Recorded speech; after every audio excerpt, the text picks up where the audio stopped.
नमस्कार दोस्तों, आप सभी का स्वागत है आपके अपने YouTube चैनल में। दोस्तों, अगर आप भी चाहते हैं कि भगवान गणेश जी की कृपा से आपके घर में अन्न धन की सदाई बरसात होती रहे, तो आज की वीडियो आपके लिए है और बहुत ही खास होने वाली है। आज की इस वीडियो में हम आपको बताएंगे कि गणेश जी को बस चढ़ा देना यह एक चीज, पैसा, धन, दौलत, शोहरत, नाम, सम्मान, सुख, शांति आदि जितना भी आप मांगोगे हो जाएगा। दोस्तों, भगवान गणेश केवल आपके दुख दर्दों को नहीं सुनते हैं, बल्कि आपके जीवन और कार्य क्षेत्र में धन आने की राह में जितने भी विघ्न बाधाएं होती हैं उन सभी को हर लेते हैं। इसीलिए आज की इस वीडियो को पूरा अंत तक अवश्य देखें। और अगर अभी तक आपने हमारे इस चैनल को सब्सक्राइब नहीं किया है तो पहले आप इसे सब्सक्राइब भी अवश्य कर लें, क्योंकि हम हर रोज लाते रहते हैं ऐसे ही जबरदस्त वीडियोज जिनसे आप अपने जीवन को सुखमय बना सकते हैं और जी सकते हैं एक सुखमय जीवन। तो अब मैं बात करूंगा आज की इस वीडियो के बारे में।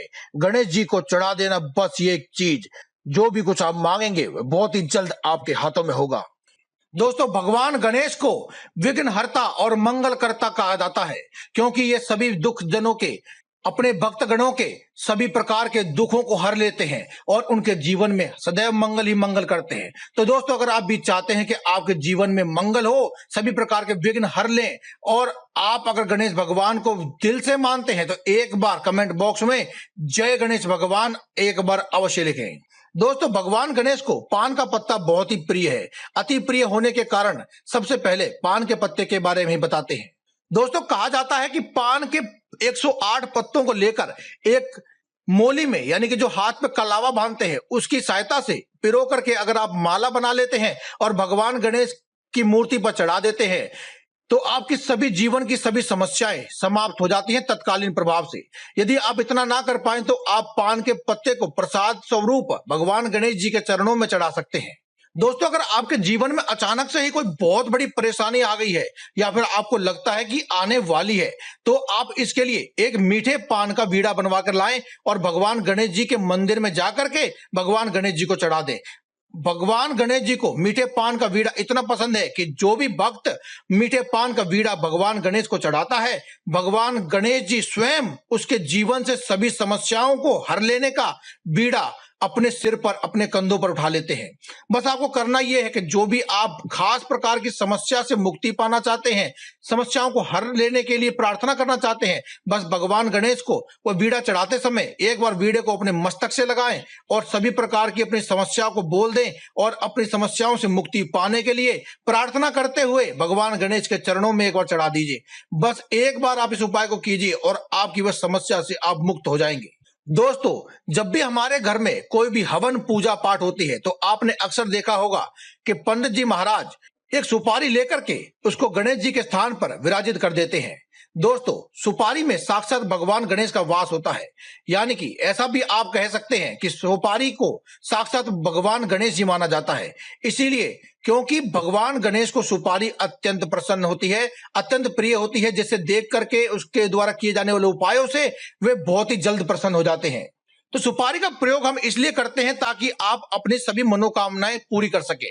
पान के बीड़े का प्रयोग किया जाता है अपनी विघ्न बाधाओं को, मुसीबतों को हटाने के लिए, वहीं सुपारी का इस्तेमाल किया जाता है अपनी मनोकामनाओं को पूर्ण करने के लिए। अगर आप अपने जीवन में किसी खास लक्ष्य को, किसी खास चीज की इच्छा की पूर्ति करना चाहते हैं तो आप एक जोड़ी सुपारी, यानी कि 2 सुपारियों को मिलाकर के एक जोड़ी बनती है, उस एक जोड़ी सुपारी को भगवान गणेश को यदि आप भेंट करते हैं तो आपकी सभी मन की दबी हुई इच्छाएं बहुत ही जल्द पूरी हो जाती हैं।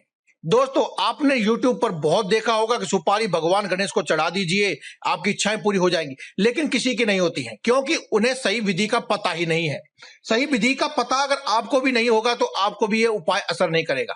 इसके लिए आपको बाजार से कच्चा सूत लेकर के आना है और सुपारी के ऊपर तब तक इसे गोल गोल लपेटते रहना है तब तक कि आपकी पूरी तरह से सुपारी ढक ना जाए।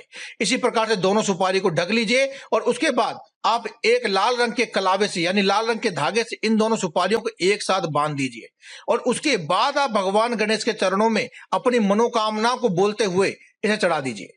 इसके लिए क्या विधि करनी होगी, आपको केवल अपने दोनों हाथों के बीच में जिस सुपारी पर आपने कच्चा सूत व लाल धागा लपेटा है उसे लपेट देने के बाद अपने दोनों हाथों के बीच में दबा करके हाथ जोड़ लेने हैं और भगवान गणेश के सामने अपने मन ही मन में आपको अपनी मनोकामना कह दी है। मनोकामना पूर्ण कह देने के बाद भगवान गणेश जी के चरणों में इसे चढ़ा दीजिए और एक देसी घी का दीपक भी साथ में जला दें और देसी घी का दीपक जलाने के बाद उसमें एक छोटा सा टुकड़ा कपूर का डाल दें।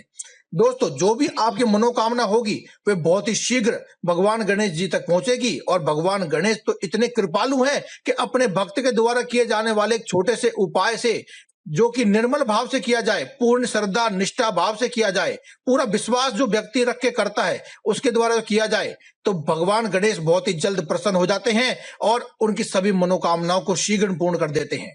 दोस्तों, शास्त्रों में दान पुण्य का भी बहुत बड़ा महत्व है, लेकिन भगवान को हम क्या भेंट कर सकते हैं?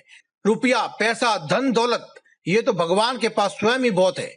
वे तो केवल आपके भाव के भूखे होते हैं, जो कि आप अपने निर्मल भाव से अगर आप उन्हें कुछ भी दान स्वरूप देते हैं तो भगवान अति शीघ्र प्रसन्न हो जाते हैं। शास्त्रों में कुछ नियम बताए गए हैं। यदि आप 10 स्वर्ण मुद्राएं देते हैं उसके बराबर एक पुष्प होता है और 1000 फूलों के बराबर एक कनेर का फूल होता है और 1000 कनेर के फूल के बराबर केवल एक पान का पत्ता होता है और 1000 पान के पत्तों के बीड़े को चढ़ाने के बराबर का फल आपको एक बेल पत्र मात्र चढ़ा देने से आपको उसका फल प्राप्त हो जाता है। तो दोस्तों, अगर आप भगवान गणेश को अति शीघ्र प्रसन्न करना चाहते हैं तो आप भगवान गणेश को बेल पत्र के पत्ते अवश्य चढ़ाएं। लेकिन कितने चढ़ाने चाहिए? भगवान गणेश को बेल पत्र के पत्ते हमेशा 1, 5, 7, 11, 21, 35, 43 इस संख्या में ही चढ़ाने चाहिए। इसके अलावा कुछ और भी नियम हैं, जिस प्रकार से बेल पत्र के पत्ते आपके कटे फटे या खंडित नहीं होने चाहिए। साफ सुथरे हरे रंग के साफ सुथरे पत्तों को ही आप चढ़ा सकते हैं। दोस्तों, हम अपनी वीडियो के अंत में हम हमेशा ही एक बहुत ही जबरदस्त उपाय बताते हैं, इसीलिए अब इस वीडियो का अंत होने वाला है। हम आपको एक बहुत ही जबरदस्त उपाय देने वाले हैं। दोस्तों, भगवान गणेश को इन सभी वस्तुओं से भी ज्यादा पसंद है गुड़हल का फूल। जी हाँ दोस्तों, अगर आप 108 गुड़हल के फूलों को इकट्ठा करके एक माला बना करके भगवान गणेश जी को चढ़ाते हैं तो सभी उपाय एक तरफ और एक ये उपाय एक तरफ, आपकी जितनी भी समस्या हो, आपकी जो भी मनोकामना हो, बस आप माला को चढ़ाते वक्त, गुड़हल की माला को चढ़ाते वक्त एक बार उसे बोल दीजिए। भगवान गणेश आपके मन के निर्मल भावों से इतना अति प्रिय हो जाते हैं क्योंकि गुड़हल के फूल उनके बहुत ही ज्यादा पसंद हैं। अगर आप इन्हें चढ़ा देते हैं तो आपकी सभी मनोकामना बहुत ही शीघ्र प्रसन्न हो जाते हैं और पूर्ण होकर के आपके जीवन में सदैव सुख शांति बनी रहती है। धन धान्य से आपका घर सदैव भरा रहता है। दोस्तों, आपको बताना चाहते हैं कि हमारे वीडियो के अंत में आपको हमेशा ही एक खास उपाय छुपा हुआ मिलता है, इसीलिए आप हमारी सभी वीडियो को आगे से जब भी देखें तभी पूरा अंत तक अवश्य देखें ताकि हम आपको हर एक उपाय अवश्य दे सके। दोस्तों, आज की इस वीडियो में केवल इतना ही। कल फिर आपसे मुलाकात होगी एक और नई वीडियो के साथ। तब तक के लिए दे में इजाजत। धन्यवाद। कमेंट बॉक्स में लिखना ना भूलें। जय श्री गणेश।